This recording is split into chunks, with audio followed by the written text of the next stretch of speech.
Cycling গালে কি বড় বলটা নিয়েছে। সব আশায় আমার একদম জল ঢেলে দিল আজকে দেবনাথ বাবু।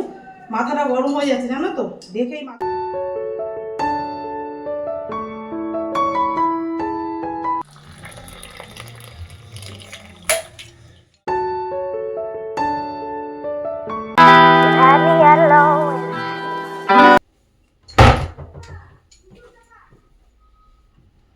Hello everyone, good morning. তোমরা সবাই কেমন আছো? আশা করি খুব ভালো আছো, সুস্থ আছো। আমরাও ভালো আছি। দেবনাথ ফ্যামিলিতে তোমাদের আরেকবার স্বাগত। আজকে হচ্ছে শনিবার আর ঘড়ি কাটাতে বাজে এখন সকাল 9:30। এখন থেকে এই ব্লগটা শুরু করলাম তোমাদের সাথে নিয়ে, সঙ্গে নিয়ে। আর আজকে একদম স্বর্গে থেকে দাঁড়িয়ে ব্লগটা শুরু করলাম। দেখেছো, আমি একটা জিনিস খুঁজছি জানো তো, সকাল থেকে খুঁজেই পাচ্ছি না। সকাল থেকে খোঁজার পরে ওনার দেখা পেলাম, অনেক জায়গা খুঁজেছি, খোঁজার পরে লাস্টটা ভাবলাম যে এই ওপরটা দেখি এখানে রেখেছি কিনা। তো অনেক খোঁজার পরে কিন্তু ওনার দেখা পেয়েছি। চলো কি তোমাদেরকে দেখাই। ওরে ভগবান,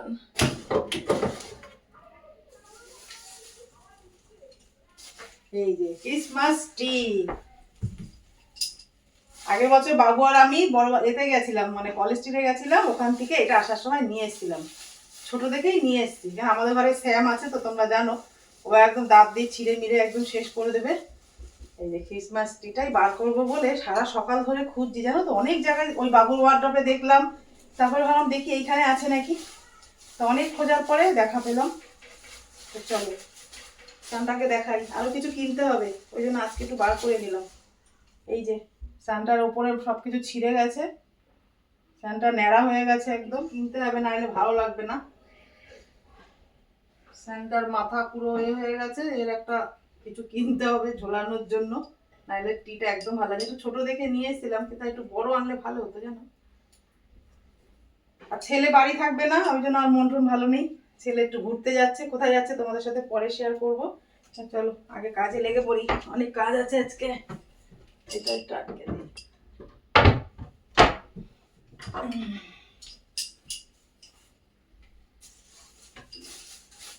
এটা এখন এরকম রাখি, স্যাম দেখলে আর কিচ্ছু রাখবে না, বুঝলি তো। এটা এখানেই থাক, বাইরে নিয়ে যাওয়া যাবে না। কোথায় রাখবো টিটা আমি সেটাই ভাবছি।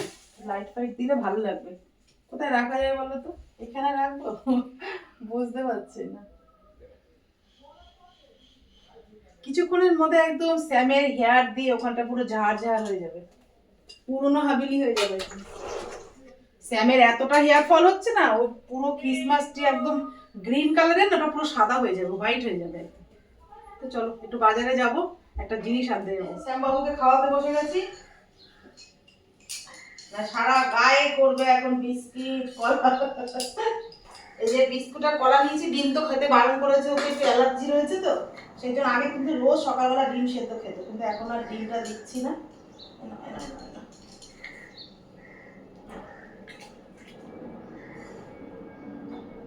12:30 একটা 1:30টার মধ্যে কিন্তু চিকেন দিয়ে ভাত খেয়ে নেয়, ভাত বা রুটি।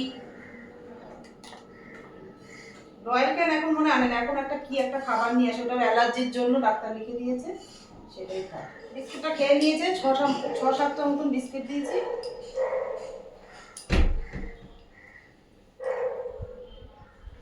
তো লক্ষ্মী ছেলে জানো আমার, বিরাট লক্ষ্মী ছেলে, দেখেছো? ও বাবা দিয়ে, ওরে বাবা শোনা আমার, কি সুন্দর খেয়ে নিচ্ছে।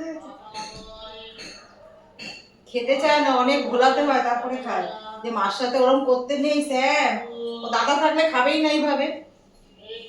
মার সাথে ওরম করতে নেই, মার কষ্ট হয় না, ও কিন্তু বোঝে জানো। আমি বললে, আমি দেখেছি যখন আমি বলি যে স্যাম খেয়ে নাও মার কষ্ট হচ্ছে, তখন কিন্তু ও খুব সুন্দর কথা শোনে জানো। শোনা বাচ্চাই তো না।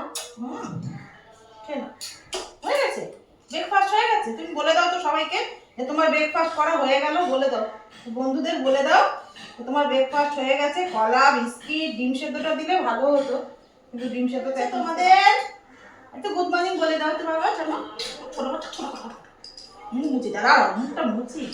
সকালবেলা বাবু যাওয়ার সময় ওকে বাইরে নিয়ে যায়, পটি টয়লেট করে, তারপরে এসে ওকে ব্রাশ করে তারপর ওকে রেখে দেয়। হ্যাঁ ছোট বাচ্চা, ছোট বাচ্চা, চলো একটু শোধ কত আদরে জানো আমাকে, দুষ্টু আদর, দুষ্টু ছেলে যা। স্যামকে তো খাওয়ানো হয়ে গেছে, দেবনাথ বাবু কিন্তু এদিকে বাজারও পাঠিয়ে দিয়েছে।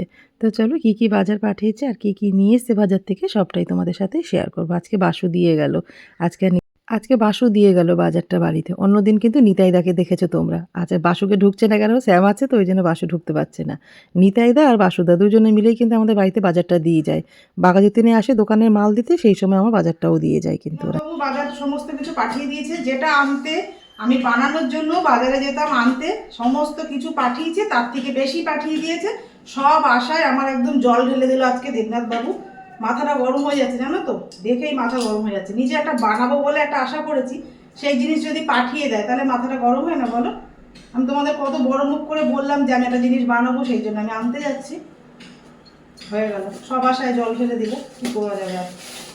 তার দুদিন পরেই তো হচ্ছে ক্রিসমাস, 25শে ডিসেম্বর। কেক তো একটু বানাতেই হবে বাড়িতে, তার জন্য আমি গাজর আনতে যাচ্ছিলাম, কিন্তু দেবনাথ বাবু গাজর পাঠিয়ে দিয়েছে, তার সাথে কিন্তু কেক চলে এসছে। তা বানাতে ইচ্ছা করে বলো, যদি তৈরি তৈরি পাওয়া যায় তাহলে আর বানাবো কেন, কিন্তু বানাবো আমি, কালকে বানাবো রবিবার। দেখো কেক পাঠিয়ে দিয়েছে,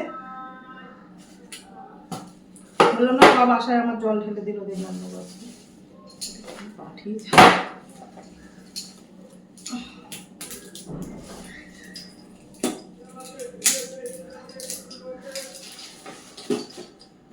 এই দেখেছো, ইচ্ছা করছে এটা দিয়ে মাথায় মারি জানো। আমার খুব আশা হচ্ছিল আজকে কেক বানাবো, তার জন্য আমি সমস্ত কিছু গুছিয়ে রেখেছি। ভালো লাগছে না আমার। চলো পাঠিয়ে দিয়েছে আর কি হবে। তো চলো কী কী বাজার পাঠিয়েছে তোমাদেরকে একবার দেখিয়ে দিই। অনেক কিছু পাঠিয়েছে। সকালে ব্রেকফাস্ট পাঠিয়ে দিয়েছে, এখনো সকালে খাওয়া হয়নি। ছেলে চলে আসবে 11টার সময়। মা ছেলে আজকে কিন্তু ব্রেকফাস্ট করবো, শনিবার। ছেলে সোমবার দিনকে বেরিয়ে যাচ্ছে, সেই জন্য শনি রোববারটাই ছেলেকে কাছে পাবো। তো চলো ব্লগটা দেখতে থাকো, আশা করছি ছোটোর মধ্যে হলো ব্লগটা ভালো লাগবে। এক প্যাকেট দুধ জাল দিয়ে নিলাম যে আমি কেক বানাবো জানো। আমার ভালো লাগছে না, মনটা ভেঙে গেল আমার আজকে।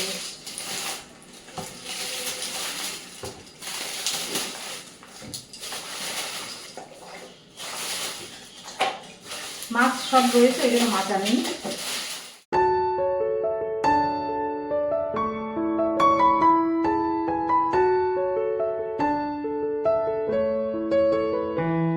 তোমাদেরকে তো দেখালাম কি কি বাজার পাঠিয়েছে, চলো তোমাদেরকে একটু বলে দিই। এই দেখো আমল দুধ পাঠিয়েছে। আমল দুধ আমি পাঠাতে বলেছিলাম কেক বানাবো বলে, সেই জন্য। তারপরে চা পাতাটাও শেষ হয়ে গেছিলো। এদিকে গাজর রয়েছে, কেক রয়েছে, ফরচুনের কিন্তু এটা সাদা তেল, রেড কাউ হচ্ছে দই, আর হচ্ছে আমল গোল্ড দুধ। ওখানে আলু রয়েছে, 3 প্যাকেট সর্ষের তেল রয়েছে। মানে সমস্ত কিছু নিয়ে গ্রসারি বাজার যেগুলো শেষ হয়ে গেছিলো সেইগুলোই কিন্তু দেবনাথবাবু পাঠিয়ে দিয়েছে। আর শেষ হওয়ার আগেই কিন্তু এক্সট্রা করে পাঠিয়ে দেয়, কেন সারা সপ্তাহ সময় পায় না, সেই জন্য বাজারটা। এই বাজার পাঠিয়েছে। চলো রান্নাবান্না কি করব সবটাই তোমাদের সাথে শেয়ার করব। তা ব্লগটা তোমরা দেখতে থাকো, আশা করছি তোমাদের ভালোই লাগবে। দেখো 10:30 মতন বাজে। তো চলো এগুলো সব জায়গা মতন গুছিয়ে রাখি, তার মধ্যে বাবুও চলে আসবে। বাবু বাড়ি চলে এসছেন, আমিও রান্নাঘরে চলে এসেছি বাবুর আমার জন্য ব্রেকফাস্টটা রেডি করতে। আর ব্রেকফাস্টে রয়েছে দেখো ছোলার ডাল আলু দিয়ে বানায়, আর তার সাথে রয়েছে গরম গরম কচুরি। আজকে ছেলে আর মা একসাথেই কিন্তু এক প্লেটের মধ্যে আজকে ব্রেকফাস্ট করে নেবো। যাদবপুরে আমাদের দোকানের পাশেই কিন্তু এক দাদা এটা বানায়, দেবনাথবাবু যখনই খায় তখনই আমাদের জন্য পাঠিয়ে দেয়।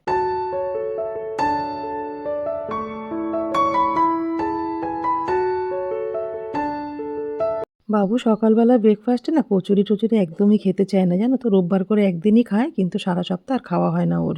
ও খেতেও চায় না, বলতে পারো এক প্রকার আমি জোর করেই খাওয়াচ্ছি আজকেরে।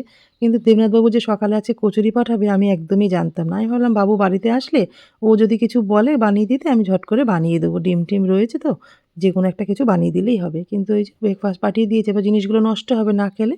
তা দেখো দাদা আর মাকে খেতে দেখে ছোট ছেলেও চলে এসছে, কিন্তু ওরও কচুরি দেখে কিন্তু খেতে ইচ্ছা করছে জানো তো।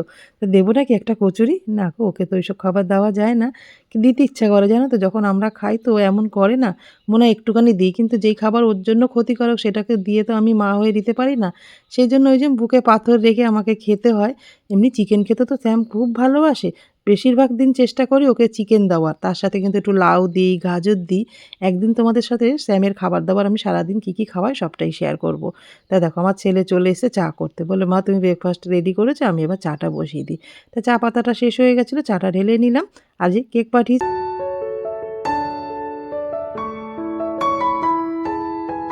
কেকের থেকে বেশি ইন্টারেস্ট আমার এই কোকটোটার মতো লাগে, এটা হয় গোবর হয় তো আমার ভীষণ ভালো লাগে। কেক আনলে আমি আগে নজরটা কিন্তু আমার এর মধ্যে পড়ে, এটা অনেক কিছু রাখা যাবে অর্গানাইজ করে। ভালো ছেলে দেখেছো তো, লম্বাই বড় হয়েছে কিন্তু বাচ্চাদের মতন রয়েছে, এখন রান্নাঘরে দাঁড়িয়ে কেক কাটছে আর নিজের মতন করে খাচ্ছে। ও বড় হয়েছে তোমাদের দেখে মনে হয় ও একদম বড় হয়েছে, সেই ছোটই আছে। ছোটোবেলায় এরমই করতো জানো তো। তো দেখো নিজের মতন করে কিন্তু চা হচ্ছে, ওর মতন করেও কিন্তু কেক খেয়েই যাচ্ছে।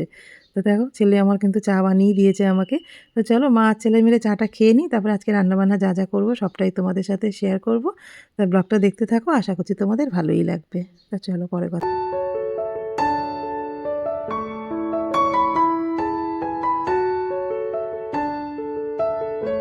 শনিবারের দুপুরে আজকে একদম সিম্পল মেনু, আজকে সাদামাটা রান্নাবান্না করব।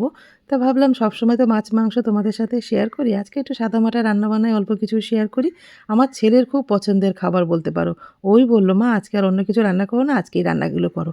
তোমরা রান্নার জোগাড়জান্তি দেখে বুঝতেই পেরেছো কী কী রান্না বান্না করবো। তা দেখো ওখানে পোস্ত গরম জলের মধ্যে ভিজিয়ে রেখেছি, শুকনো লঙ্কার পোস্ত, সেগুলো একটুখানি মিক্সারতে দিয়ে একটু বেটে নিচ্ছি, তাহলে তাড়াতাড়ি বাটাটা হয়ে যাবে জানো। ডালটা সেদ্ধ হয়ে গেছে, ডালটা কিন্তু কাটা দিয়ে দিলাম। আজকে একটু অন্যরকম রান্না বান্না করবো। মাছ খেতে আর একদম ভালো লাগছে না, এই কদিন টানা কিন্তু মাছ খেয়েছি, ওই জন্য আজকে আর একঘেয়েমি মাছ খেতে আর একদম ভালো লাগছে না। সেই জন্য বাবু বললো মা একটু ডাল আর একটু আলু পোস্ত করো তো, গরম গরম ভাতের সাথে খাবো। ওই জন্য ভাতও কিন্তু এখনো করিনি, চালটা ভেজানো রয়েছে, ভাবলাম ডালটা করে আলু পোস্ত করে লাস্টে গরম গরম ভাত আর একটু পাঁপড় ভাজা করে নেবো, তাহলেই আজকে হয়ে যাবে। অনেকদিন ধরে মাছ খাচ্ছি জানো তো, একদম মানে ইচ্ছা করছে না। কালকের মাছ রান্না করছি, সে এখনের পর্যন্ত এক পিস পর্যন্ত পড়ে রয়েছে। তো চলো এই রান্না বান্না করবো, আর আজকে এই আলু পোস্ত রেসিপিটাই তোমাদের সাথে শেয়ার করবো। আমি তো আমার মতন করে বানাই, এক একজন এক এক রকম বানায়। আর আলু পোস্ত শেয়ার করার মতন কিছুই না, সবাই করতে পারে, সবাই আলু পোস্ত খেতে আমরা সবাই কম বেশি সবাই ভালোবাসি। তো চলো ডালটা সেদ্ধ হয়ে গেছে, ডালটা একটু কাটাও দিয়ে দিলাম। আর এইটা জানো তো আমার শাশুড়ি আমলে শাশুড়ি ব্যবহার করতো, সেই ডালের কাটা আর হচ্ছে শিল নোড়া, এই দুটোই কিন্তু আমি আমার শাশুড়ির পেয়েছি। এটাই হচ্ছে আমার সবচেয়ে বড় পাওয়া। শাশুড়ির হাতের ছোঁয়া তো হয়েছে বলো রান্নার, সেই দুটোই আমার কাছে কিন্তু সবচেয়ে সেরা উপহার বলতে পারো। শাশুড়িকে চোখেও দেখিনি, শাশুড়ির কিছু পাইনি, মানে সবচেয়ে বড় সম্পদ হচ্ছে যে রান্নাঘরে আমাদের মেয়েদের রান্নাঘরটাই হচ্ছে সবচেয়ে আমাদের আগে। আমরা সব জায়গায় যেখানেই যাই রান্নাঘরটা খুঁজি, রান্নাঘরের দুটো জিনিসই কিন্তু আমার শাশুড়ির ছোঁয়া আমি পেয়েছি, শিলনোড়া আর হচ্ছে এই যে ডালের কাটা। এই যে মাছ যখন ডালটা রান্না করি, আর এখন তো ডাল রান্না করতে গেলে বেশি কাটা দিতে হয় না, এমনিতেই হয়ে যায়, কিন্তু আজকে তো ডালটা কাটা দিতে হলো। চলো মুসুর ডাল কিন্তু সেদ্ধ হয়ে গেছে, আর মুসুর ডালটা সেদ্ধ করার জন্য আমি কিছুই দিইনি, ডালটা শুধু ভালো করে ধুয়ে নিয়ে জল দিয়ে বসিয়ে দিয়েছিলাম। এইবার সব কিছু মেশাতে হবে ওর সাথে। তো চলো ডাল হয়ে গেছে, এবার আলু পোস্তটা বসাবো, তার জন্য কিন্তু সর্ষের তেল দিয়ে দিলাম কড়াইতে। আর আলু পোস্ত সর্ষের তেলেই বেশি ভালো লাগে, আর তেলটা একটু বেশি দিলাম আজকে। তেলটা কিন্তু গরম হয়ে গেছে, তেলের মধ্যে দিয়ে দেবো দুটো শুকনো লঙ্কা, একটু কালো জিরে। এবার আলুগুলো দিয়ে দেবো, আর আলুগুলো দেবো আমি একটু বড় বড় করে কেটেছি, এবার এগুলো দিয়ে দেবো।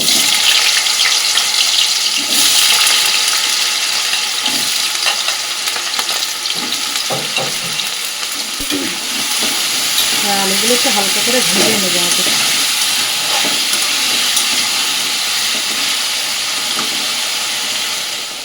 দেখো আলু কিন্তু ভাজা হয়ে গেছে, আর বেশি ভাজবো না, এর মধ্যে এবার পোস্ত বাটাটা দিয়ে দেবো। এইটা পোস্ত আর হচ্ছে শুকনো লঙ্কা গরম জলের মধ্যে আমি একটু ভিজিয়ে রেখেছিলাম, সেটা একটু মিক্সিতে দিয়েছি, মানে মিক্সিতে না কাঁচা দিলে বাটা যায় না জানো। স্বাদ মতো নুন, সামান্য একটু হলুদ দেবো।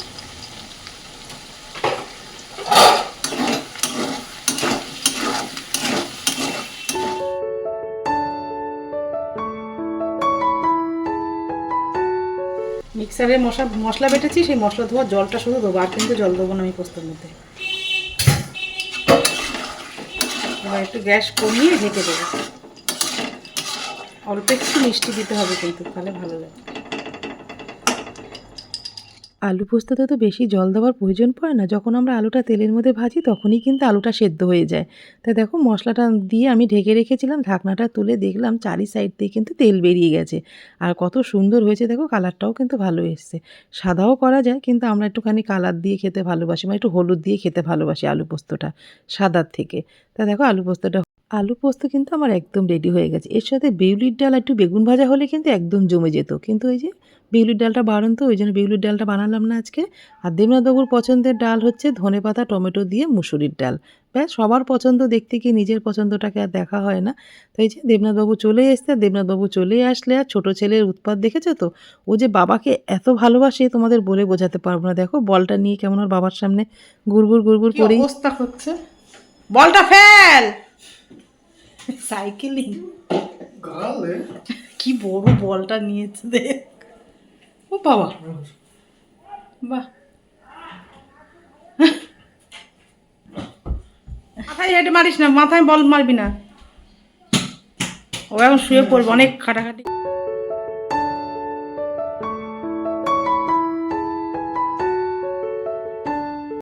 ছেলেকে নিয়ে কেটে যাচ্ছে খুব সুন্দর দিনগুলো, জানো তো। তা দেখো সবাই মিলে কিন্তু খেতে বসে পড়েছি। আর আজকে তো মেনু তোমরা তো জানোই, একটু পাঁপড়ও ভেজে নিয়েছি, জানো তো। পাঁপড় শেষ হয়ে গেছিলো, বাবু গিয়ে আবার পাঁপড়টা নিয়ে আসলো নিচ থেকে গিয়ে। 2 রকমের পাঁপড় রয়েছে, ব্যাট পাঁপড় রয়েছে আর হচ্ছে মশলা পাঁপড়। আজকের ব্লগটা এই পর্যন্তই রাখলাম। যদি তোমাদের আজকের ব্লগটা কিছু ভালো লেগে থাকে লাইক কমেন্ট শেয়ার করো, আর আমার চ্যানেল নতুন হলে অবশ্যই কিন্তু তোমরা সাবস্ক্রাইব করো।